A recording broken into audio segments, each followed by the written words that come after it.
Looking back, I mean, it's only been probably less than 2 years now since December 17th. Are you surprised? Are you amazed? Are you maybe not surprised at what's happened in Cuba in terms of internet or any other things that we've seen that I don't think I would have ever thought of seeing growing up here in South Florida? You know, what I'm surprised at is that the media in the U.S. has not given Cuba more credit.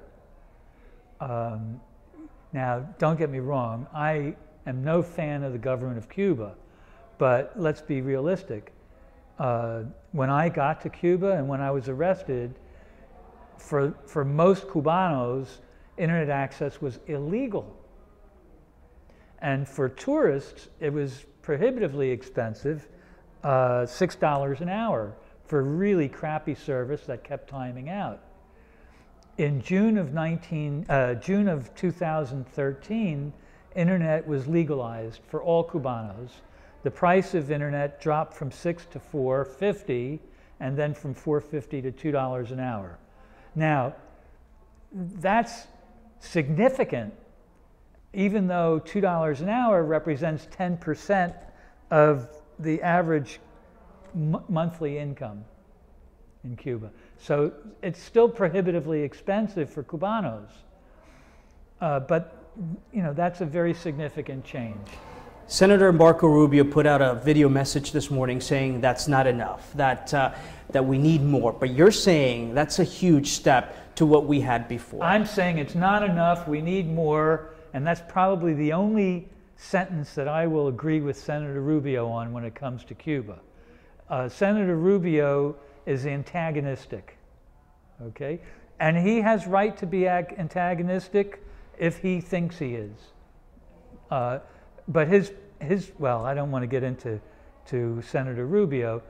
I think that the level of belligerence that comes out of this country and the level of belligerence that comes out of Cuba has helped to maintain an antagonistic relationship for so many years.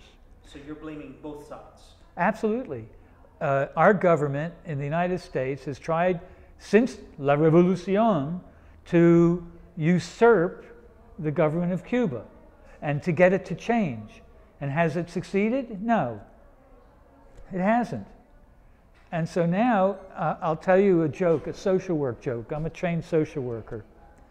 How many light bulbs does it take to change? How many social workers does it take to change a light bulb?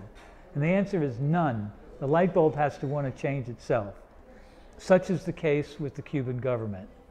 If the Cuban government would not succumb to pressure from the U.S. for all these years, what makes the U.S. think it's going to change by continuing the same policies? Let's talk about politics. Depending on who wins, who do you think would be better adept at continuing this relationship? It's not a question of being better adept. It's a question of being adept or not. And there's only one person who could do it, and that's Hillary Clinton. She's the only qualified person running. In fact, in my opinion, she's the most qualified person ever to run for the office of the presidency. Let's talk about the economy. I was just in Santa Clara for that first flight, and I was very surprised. As I told you, I've been there multiple times, but very surprised about the amount of small private sector jobs and businesses that we saw in that small town. What do you say to that? Because that says a lot about the future of Cuba. Okay, here we go. In President Obama's first term, he issued 2 executive orders in the first year of his first term. And by the way, that's when the Cuban American voters voted against him. He eased some restrictions on travel, and he eased some restrictions on remittances. Right around the same time, in an effort to try to balance the budget, or at least get rid of the Cuban deficit, Raul Castro and company started to ease restrictions on the private sector. Then lo and behold, remittances spiked. So the government of Cuba turned around and further eased restrictions on the private sector by allowing non-family employment. Okay? Today, 11% of the Cuban Cuban workforce works in the private sector. Don't you think that there's a direct, undeniable correlation between easing restrictions on remittances and the 11% now in the private sector, who, by the way, earn more than $20 a month? There is, in my opinion, a direct, undeniable correlation. I'm not saying cause and effect, correlation. So how U.S. policy, even if it was mandated by executive order, because a good part of Congress didn't have the strength, I was going to say balls, okay? They didn't have the balls to stand up and do what the right thing is to do. But the president did, and he signed these executive orders. Now there's 11%, more than 500,000 people in the workforce in the private sector. What does that mean for the future of Cuba? Well, once the government of Cuba gets out of the way a little bit further so that the private sector is incentivized to produce export quality products and then given permission to actually export those products, because export is the engine of future economic growth of Cuba. Export. That's when it'll happen. And if we in the United States want the government of Cuba to get out of the way of the private sector and private citizens, then we need to do the same thing. We need to get out of the way. Let's not be hypocrites. Let's get rid of the embargo and give the private sector and private citizens of Cuba a market to sell to. And that's why the internet is another reason why the internet is so important. How will Cubanos be able to compete in world markets if they can't communicate with them? I know there are like 2 more minutes, but the Cuban government, according to folks on the ground there, small private business owners, keeps repressing them and keeping them from doing that. So how do they're fighting capitalism. How do we move forward when you've got a strong government fighting that? They're not necessarily fighting capitalism. They're wrestling with their fear.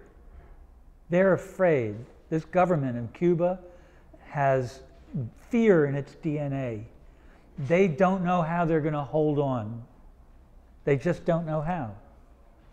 And it's a problem. They have to resolve this problem. So small private businesses and internet, obviously, those are the 2 fuels for the fear, obviously. Well, the progress that private businesses are making generates fear for the people who are trying to hold on to their slice of a disintegrating pie.